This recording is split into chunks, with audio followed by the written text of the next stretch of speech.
مفتی قاسم فخری صاحب۔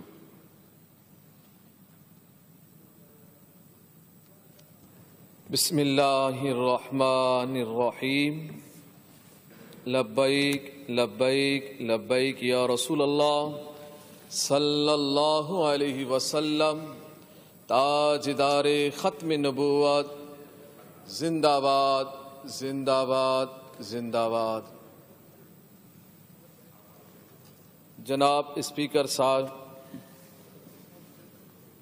آج کشمیریوں کے حق کے لیے سندھ اسمبلی میں قرارداد پیش کی گئی ہے اور اس پر گفتگو ہو رہی ہے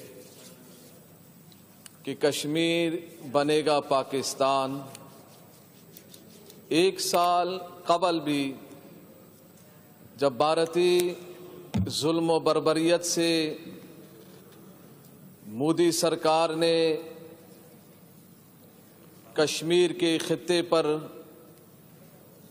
اپنی بربریت دکھائی، ظلم و ستم کیا، اس وقت بھی ہم نے یہی کہا تھا کہ کشمیر بنے گا پاکستان، یہ نعرہ غلط ہے۔ یہ کشمیر بنے گا پاکستان کیوں؟ کشمیر ہے پاکستان اور رہے گا پاکستان انشاءاللہ۔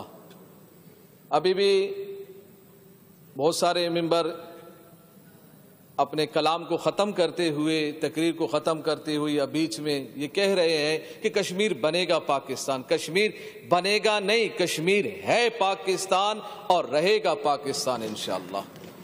اور تمام اراکین سے میری گزارش ہے کہ آج کے بعد اور جہاں آواز جا رہی ہے پورے پاکستان میں یہ نہ کہا جائے بنے گا پاکستان، پھر نقشے میں کیوں ڈالا گیا؟ جب نقشے میں پاکستان ہے تو پھر رہے گا اور ہے پاکستان، بنے گا نہیں۔ اب بنے گا ہم نے سوچ کیوں بنایا؟ وہ کچھ ہماری کمزوریاں ہیں کہ ہم نے بنے گا کہا۔ اگر ہماری کمزوری نہ رہتی تو بنے گا کا لفظ نہیں رہتا۔ جیسے کراچی ہے ہمارا، اسلام آباد ہے ہمارا، لاہور ہے ہمارا، ملتان ہے ہمارا، اسی طریقے سے کشمیر بھی ہمارا ہی ہے اور رہتا، مگر قبضہ کیا گیا ہے۔ بنے گا نہیں، ہے پاکستان ہے، قبضہ کیا گیا ہے۔ اور پھر کچھ ممبر حضرات نے ہمارے یہاں سے کچھ یہ بھی کہا، اس کی بھی میں اصلاح کروں کہ ہم ابھی کمزور ہیں، ابھی ہمارے پاس طاقت نہیں ہے، ہم معاشی لحاظ سے کمزور ہیں۔ یاد رکھیے گا، مسلمان کبھی کمزور نہیں رہتا، مسلمان کبھی بھی کمزور نہیں رہتا، جبکہ ایمانی قوت اس کے پاس کامل ہو تو وہ ہر وقت طاقتور ہے۔ وہ 313 ہو، اگرچہ معیشت درست نہ ہو، اگرچہ اسلحہ نہ ہو، وہ ہزاروں پر بھاری رہ چکے ہیں اور ہم بھی بھاری ہیں، مگر پتہ نہیں کون سی ایک چیز نے ہمیں کھائی ہوئی ہے کہ ہم کمزور ہیں، ہم کچھ نہیں کر سکتے۔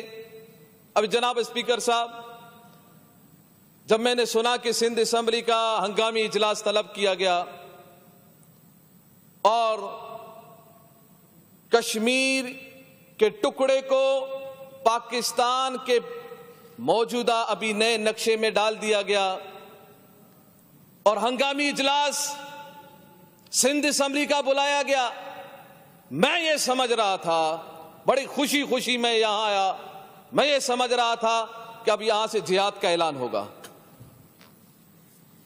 یہ اعلان ہوگا کہ پاکستانی عوام اور افواج سب مل کر کشمیر نہیں بلکہ بھارت کے اندر مودی کا قبرستان بنائیں گے۔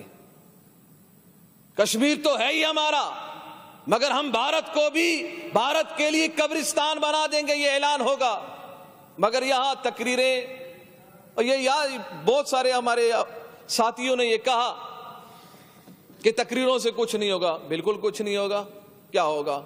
70 سال سے یہ ہو رہا ہے، قراردادوں سے کچھ نہیں ہوگا، بالکل کچھ نہیں ہوگا۔ کیا ہو رہا ہے؟ ابھی قرارداد ہم پیش کریں گے، ہم بولیں گے، ہم اس میں بھی لڑ رہے تھے کہ ہمارے اتنے بندے بولیں، اتنے نہیں بولیں، اتنا بولنا چاہیے، اتنا نہیں بولنا چاہیے۔ ہم تو وقت کے لیے لڑ رہے تھے کہ ہمارے کتنے افراد کو کیا کیا بولنا ہے، کتنا بولنا ہے، کتنا وقت دینا چاہیے، کتنا وقت نہیں دینا چاہیے۔ وقت ہی اہمیت ہم نہیں دے رہے کہ ہمیں کشمیر کے لیے وقت کتنا دینا چاہیے، ہم کتنا وقت اس پہ صرف کریں۔ مگر بات یہ ہے کہ تقریروں سے کچھ بھی نہیں ہوگا، عملی ایک اقدامات کرنے ہوں گے۔ عملی اقدام کیا ہے؟ عملی اقدام یہ ہے کہ میں تیار ہوں، میں کشمیر کے لیے جان دینے کو تیار ہوں، جب بھی بلائے۔ اب اسے بھوک آئے آنے دے، جان جاتی ہے جانے دے، ہم مال تن من دھن سب قربان کرنے کو تیار ہے کشمیر کے لیے۔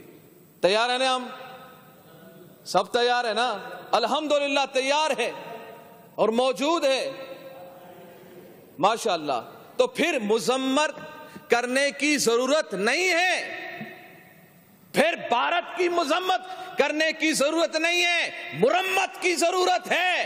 اور مرمت کے لیے ان کاغذوں سے کچھ نہیں ہوگا، مرمت کے لیے تلواریں چاہیے، مرمت کے لیے ابو بکر صدیق کی جرت چاہیے، عمر فاروق کی جرت چاہیے، عثمان غنی کی جرت چاہیے، حیدر کرار کی جرت چاہیے، لا فتح الا علی لا سیف الا ذوالفقار والی جرت چاہیے، وہ غلامی چاہیے، وہ محبت چاہیے، وہ مسلمانوں کا جذبہ چاہیے جو 1400 سال سے لے کر آج تک ہم مسلمانوں میں ہم نے دیکھا ہے۔ وہ جرت کی ضرورت ہے، طاقت کی ضرورت ہے، طاقت ہے ہمارے پاس، اسلحہ ہے ہمارے پاس، ایٹم بم ہے ہمارے پاس، دنیا کی بہترین فوج ہے ہمارے پاس، اور دنیا کی غیرت مند مسلمان یہاں پاکستان میں بستے ہیں، اور دنیا کے بہترین مسلمان جو ہر لمحہ رسول اللہ کے لیے، دین کے لیے، مسلمانوں کے لیے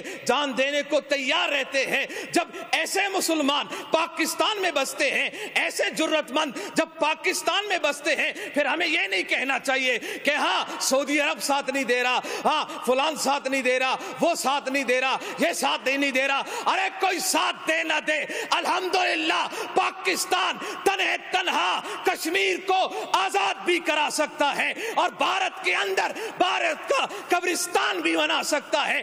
ان پیشاب پینے والوں کا جوڑ مسلمانوں سے نہیں بن سکتا، ہاں زمزم پینے والوں کے ساتھ نہیں بن سکتا۔ مسلمان الحمدللہ طاقتور تھے، طاقتور ہے، کیونکہ ان کا ایمان سب سے افضل و بالا ہے، کیونکہ مسلمان کبھی شکست خوردہ نہیں ہوتا۔ اگر وہ شہید ہو جائے تو بھی اسلام نے کہا ہے وہ شکست خوردہ نہیں، وہ کامیاب ہے، وہ غازی رہ جائے تب بھی وہ شکست خوردہ نہیں، وہ کامیاب ہے۔ اب کامیابی کی طرف ہمیں جانا چاہیے۔ میں اپنی فوج سے بھی اور وزیر اعظم صاحب سے بھی اور وزیر اعلیٰ صاحب سے بھی میں یہی گزارش کروں گا کہ آپ جہاد کا اعلان کریں، اور جہاد ایسے نہیں، پاکستانی فوج کے ساتھ شانہ بشانہ قدم بہ قدم کھڑے رہ کر جہاد کا اعلان کریں۔ الحمدللہ ہم جہاد کے لیے تیار تھے، تیار ہیں اور رہیں گے انشاءاللہ۔ کشمیر بنے گا پاکستان نہیں بلکہ کشمیر ہے پاکستان، کشمیر رہے گا پاکستان۔ لبیک لبیک لبیک یا رسول اللہ صلی اللہ علیہ وسلم۔ ہم نے یہاں سے قرارداد پاس کی ہے جناب اسپیکر صاحب ختم نبوت کے حوالے سے، مگر اس پر ابھی تک عمل درآمد نہیں ہوا، اور میں نے تحریک استحقاق بھی جمع کیا ہے، ابھی تک اس پہ عمل درآمد نہیں ہوا۔ قومی اسمبلی سے وہ ہوا اور اس پہ عمل بھی ہو گیا۔ فی الحال ہم جی میں یہ کہہ رہا تھا کہ اس میں اس پر عمل درآمد بھی کرایا جائے، اور میرے ساتھ نعرہ یہ لگائے جب ہم نے قرارداد یہ پیش کیا ہے تو پھر نعرہ سب کا یہی ہے، تاجدار ختم نبوت زندہ باد، سب لگا ہے نا، سب نے پیش کیا ہے نا ختم نبوت کا، تاجدار ختم نبوت، تاجدار ختم نبوت، تاجدار ختم نبوت۔